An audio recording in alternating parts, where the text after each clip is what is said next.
My neighbors are gonna be real happy. Oh, I got plans for this. That's good.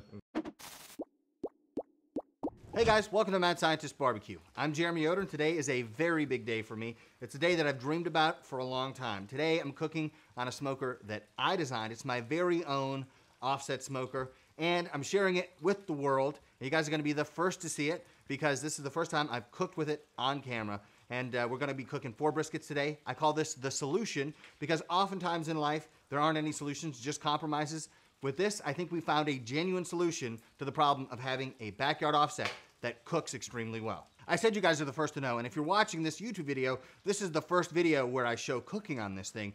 But my patrons over on Patreon were actually the first to know. As a matter of fact, they've already placed orders for it. They got the first crack at it before anybody else could jump in line in front of them. And so our first batch is being delivered right now. We're coming towards actually by the time this video is out, all of those pits are gonna be delivered, and then we're gonna be working on batch 2. But if you're interested in this pit, check out the description, all the info you need. If you want just information, if you want to order one, whatever you want, check out the description and it's gonna give you all the details that you need. So this is the solution offset. We're calling it the solution because I think we've solved some problems with this. With the solution scoop that we have inside, we're gonna give you a pit tour later, don't worry, but the solution scoop directs the airflow so it's gonna cook more like a 500-gallon pit or a 1,000-gallon pit, but in a backyard-sized package. So many of you may know that I have used a bunch of different offset smokers over the years. And one of the things I've always kept to is I've never accepted money from smoker companies because I always wanted to be able to give unbiased reviews or unbiased feedback. Now, this is my smoker. There's no way for me to be unbiased. You know, I think you guys know that. I think that it's awesome, and I think that if you have one, you're gonna agree with me. But I'm being upfront, and there's no kind of shady, funny business going on because whenever I review a pit, it's like nobody's paying me money. Obviously, this is mine. Of course, I make money when I sell them, but I want to give you a few things. When I went about designing this, I decided there are 3 things that I have to have, otherwise I'm not going to do it. 1 is it's got to be made in the United States. 2 is it's got to be made out of 1/4-inch thick steel, and 3 is the retail price cannot exceed $24.99. So $2,499 is the price. And if we couldn't do that, then I thought it's better not to even go about, you know, launching the thing. But for me, what I really wanted was to produce a smoker that was attainable by the average backyard barbecue cook. Also today, we're gonna be kind of testing this thing to its limit. So what I wanted to do was produce a backyard pit that is affordable. The retail price on this is $2,500. So there are more expensive pits on the market. There are bigger pits on the market, but I don't think anything can compete with this dollar for dollar. And we're gonna push it to its limits today. We're gonna go 4 briskets. Normally I would say on a backyard pit, you wanna be able to cook 3 briskets comfortably. This can definitely do 3 briskets comfortably. But today we're gonna push it to its limits with 4 and see how it handles it. So this is the first time we're cooking with it for a YouTube video. It's the first time it's gonna go public with cooking on this thing, so I'm really excited. I hope it really goes well. But no matter how it goes, you guys are gonna see it. If it's good, if it's bad, if it's ugly, you guys are gonna be the first to see. So I went to my meat supplier and I got a case of brisket. I don't know what size they are. I don't know what shape they are. I don't know if they're mangled. I don't know if they have thick flats, thin flats. I don't know if they're humongous. I don't know if they're tiny. And so that's part of it, being able to deal with various different situations. So I'm gonna get those out of the case. I'm gonna trim them up. I'm gonna season them. And there's another thing, if you go to madscientistbbq.com, you can see the shirts that we have. We finally have our own merch. We have rubs, we have you know, thermometers, which I'm actually really proud of those thermometers. They're something that my wife Erica designed, and I'm so glad that she took over for me because I was completely failing. She nailed it.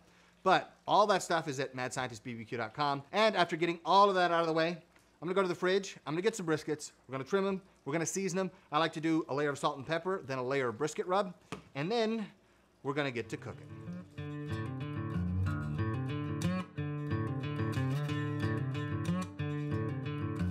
As my pappy used to say, it don't make me no never mind.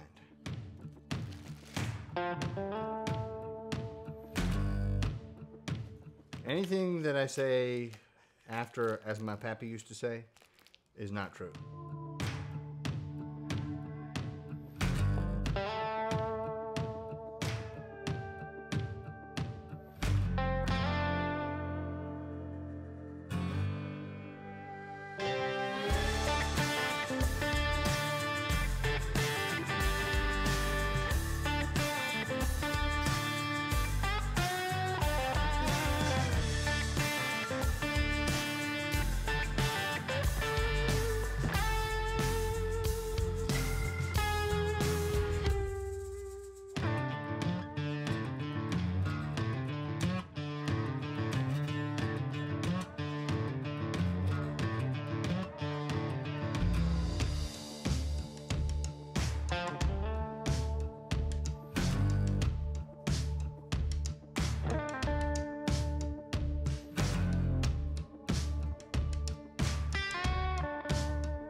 Okay, we got them all trimmed up, all seasoned up, and they're ready to go on 4 briskets. Let's see how it does.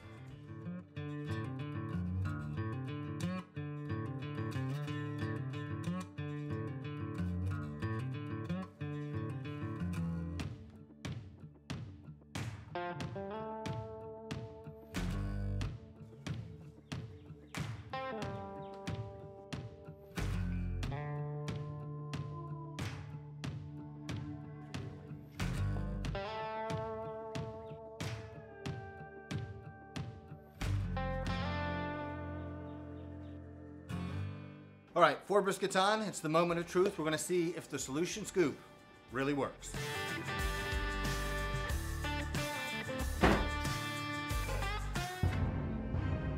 All right, we're gonna be smoking with oak wood. We're gonna go 200 degrees for the first 2 hours.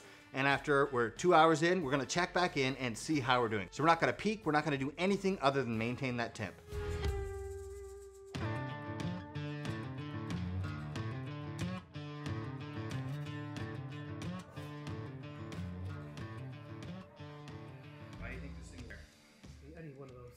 Okay guys, it's been just over 5 hours at this point, and I've been keeping the fire steady and kept it at 200 for the first 2 hours, and then 225 for the next 2 hours, and then 250 ever since then. I'll probably leave it at 250, and then maybe 6.5 hours in, maybe 6 hours, we're gonna run it closer to 275, maybe between 250 and 275. But one thing I realized is this pit, when it's completely full, loves 250. Like, it just does its thing at 250. It's really good. But I know you guys are wondering, what do these briskets look like? So right after we put them on, I put them all lengthwise so you can think portrait mode instead of landscape. So that way you could see that you can put 4 briskets side by side by side. So even if you have humongous briskets or really long briskets, you could still do 4 in here. So that's kind of the proof of concept. Now, do I recommend 4? Probably not.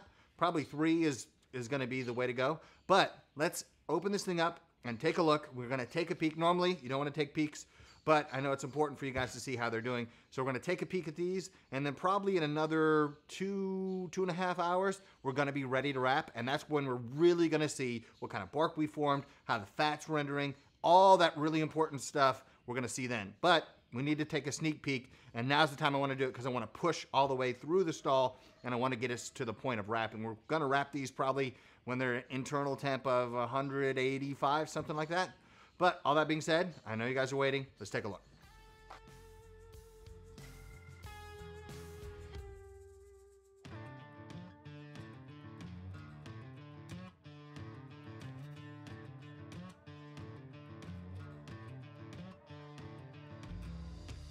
All right, so I'd be lying if I said that I'm not nervous to make sure that the cook goes well.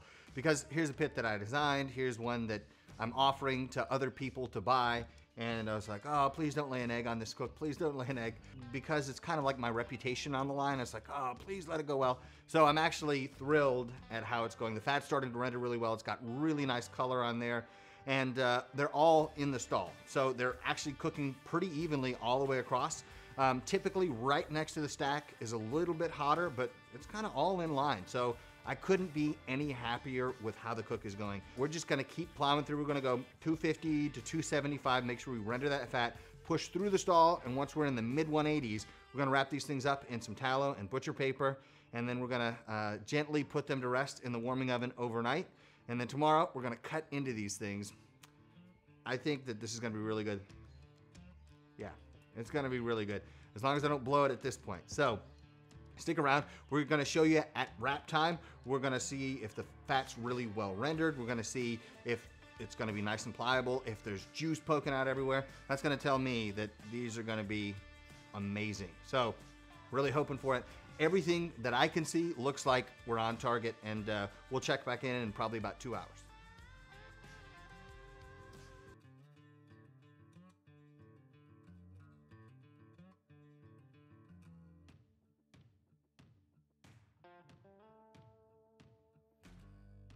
All right, guys, we have this brisket here. It's looking really nice. We had a little bit of pooling right here. It's reading about 183 internal. The bark is set, the fat is rendered. I can poke through it if I want to. And so I'm gonna wrap it up. I'm gonna throw in a little bit of tallow, and then I'm gonna take it to about 203 degrees. And I'm gonna have the flats of each one of these pointed toward the back of the cook chamber because they typically cook just a little bit faster that way, and I need the flat to catch up to the point. And yeah, it's gonna be the same basic process. Once it gets tender, I'm gonna take it out, let it rest until it hits 155 degrees. Then I'm gonna put it in the Metro warmer. I'm gonna let it sit there overnight. So tomorrow morning, we're gonna cut into these and see how we did. So far, I couldn't be any more pleased with how this thing is cooking, but the ultimate test will be when we taste it tomorrow, because if it doesn't taste good, it doesn't matter how it looks. So, my mouth's watering. I can smell this. For somebody who's cooked a lot of briskets, it's rare that this happens to me, but yeah, really looking forward to this. And stay tuned, because I had an idea for something I can do with one of these briskets. It's something that I've seen on Netflix. You guys have probably seen the movie that I'm talking about, but it's something I've been wanting to do for a long, long time. I did it maybe 5-6 years ago, and yeah, it's gonna be awesome. So I'm gonna wrap this up, finish them off, put them in the warmer, and I'll check back in with you guys tomorrow morning.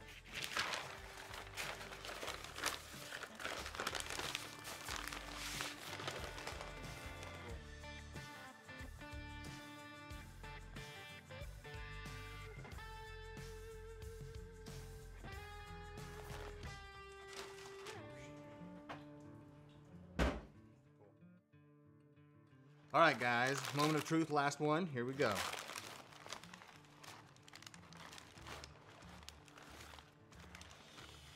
Oh, yeah. So the bark really maintained even after the wrap, and really like this. One of them does have a spot where it was pooling, and so you have maybe like a $50 sized spot where the bark is a little bit washed away, but you know, that just happens sometimes. So ultimately, it's not about how it looks, it's about how it tastes. They look great and they feel great. Everything is soft, everything is pliable on the outside. Let's give this a shot. I'm gonna separate the two sides here.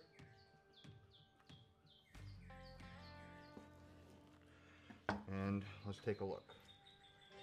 I can't see, oh man, that smells so good. Oh man. Okay, here we go. The best bite in barbecue, maybe tied with beef rib.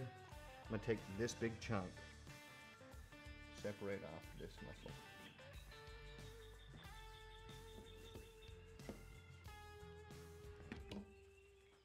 Okay, so here we see just juicy meat.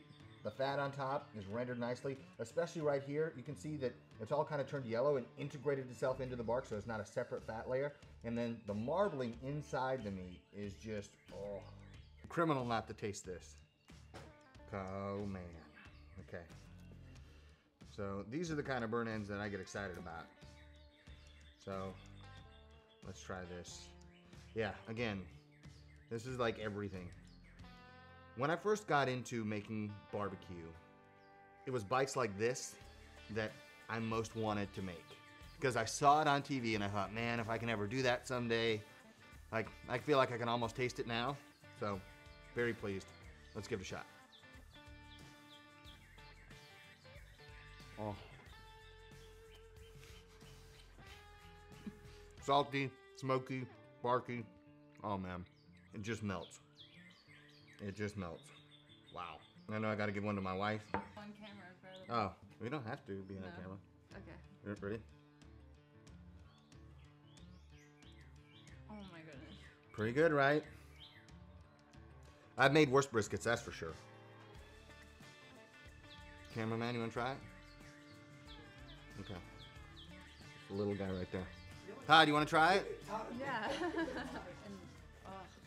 Okay, here we go. Should I step out? You can do whatever you want. And then, whoosh. I don't know. That might be too big a bite, Todd. Yeah, that's money. It's good. And if you guys don't know, Todd built the whole Grillzebo, so shout out to Todd. Last thing we have to do is we got to try the flat. So the point, it's obviously super juicy and super good. So I'm gonna try this end cut. It should be the driest piece on the whole brisket. But ooh, that looks good too, man. So here we have fat that's rendered well, and so it's kind of just juice dripping down. And if we squeeze the meat, you can see the juice starts to come out there, and this fat is really soft. So if I push it, it wants to give way. It's got the consistency basically of Jell-O, And you can see how it sinks in, and yeah, this is good. So, let's try this. And yeah, this right here is how you know you did it right. You can make the point well, and the flat can suffer. But we'll try this. So beefy, smoky, good. Not even dry a little bit. Yes. Yeah, so this is looking really good. We rendered the fat really well here. This fat right in the center was maybe a little too thick, but it's kind of become translucent because we're able to render it well because all that heat goes up and it kind of hits the top side of the brisket. So that, and then this flat is still juicy. And if we've done that, this is a wild success. So really pleased with this. Great bark, great smoke flavor. The fat, like if anybody wants to see, you can see here we have bark, right? But this is rendered fat, so when I poke it, your finger just sinks in and leaves a hole. That's, you know, squirts out juice. That's exactly what we want to see. So I couldn't be more pleased. This is good. I'm gonna try a slice of this. Okay. Here we go. Man. All right, so I'm really happy with the fat render, really happy with the smoke flavor. There's a different kind of smoke flavor you get when you cook on a big offset versus kind of most backyard offsets. And I'm not talking about the super premium ones. So the ones that are really good give you that big offset smoke flavor like, you know, that you'd get on a 500-gallon pit or a 1,000-gallon pit. This gives you that same thing. So I am incredibly pleased with this. If you guys want any information about it, we'll put information in the description. So if you open up the description, whatever you want to do as far as information, if you want to order one, all that will be there. But for me, this was a great proof of concept. The only thing is, I wish these briskets had been a little bit bigger because we could probably do 4, you know, 18-pound briskets on there if we're really pushing it. But these guys were pretty small. They're 12.5 pounds on average. I checked the case weight. So they can definitely cook a lot of food, and I know my neighbors are gonna be grateful for that. And yeah, so extremely pleased.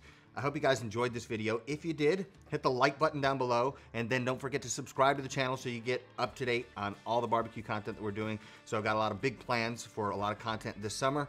And you can also follow me on Instagram, Facebook, and X at Mad Scientist Barbecue. And if you wanna be like the people on Patreon who found out about this pit 2 months ago and are already getting pits delivered, you can follow me on Patreon at Mad Scientist Barbecue as well. Hope you guys enjoyed it. I know I had a great time. I'll see you guys next time.